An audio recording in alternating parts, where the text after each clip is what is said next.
There's a real fear that Putin will act more aggressively. There's a situation now that Poroshenko and supposedly Putin are going to be meeting and discussing a ceasefire, but Putin will continue to push and push.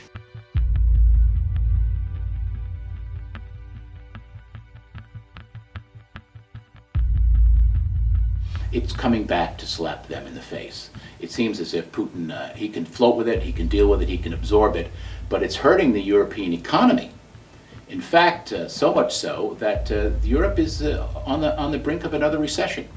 And Germany, the strongest industrial power, the strongest economic power in Europe, is suffering the most. Because in this global economy, in this global world economy, we're all interlinked.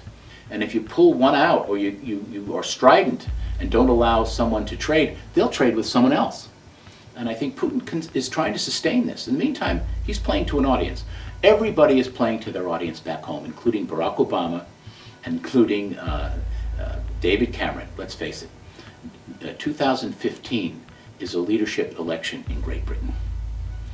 2014 is a midterm election here in the States. 2016 is a presidential election. This is all done through the lens of getting elected again and retaining power. Putin, in a very bizarre way, is his tough talk. He unveiled threats of nukes, his powerful rhetoric in terms of telling the Ukrainians that they should back off, and he's going to come in there and and I love this one. The tanks there, by the way, are just supporting, are there because of Russians who are on vacation. And now, I don't know about you, but the last time I took a tank on my vacation, in fact, I don't think I ever did. This is a rhetoric, but what it's doing is it's increasing the armament sales. It will increase what President Eisenhower called, beware of the military-industrial complex. And this is a warning. If we fall into the trap that of Putin being a warmonger, being a real threat, it could come back to the United States, and we could start really building up our arms race again. And that would bring us back to the Cold War. I don't know what Putin's up to. It seems as if from Sochi, perhaps, his doctors overprescribed his testosterone pills, and he's gone really haywire. He's going to try to take as much advantage as he can. He would like to bring the entire Ukraine back into Russia. That's his goal. I think it's a matter of weeks. They can just walk right in. I've seen it happen in Czechoslovakia. I've seen it happen in Hungary. Those were different times.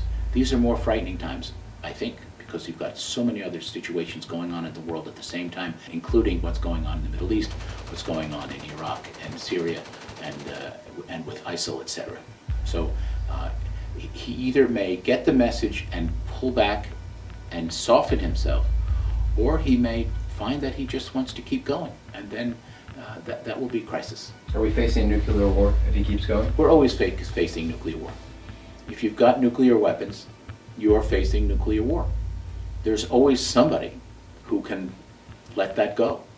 So I recommend anyone who's watching this go back, get the movie Dr. Strangelove, take a look at it, and don't get too nervous.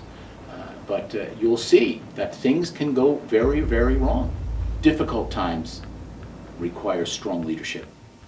And we hope that cooler heads will prevail, because this is a global story right now, and it is spreading all over the world.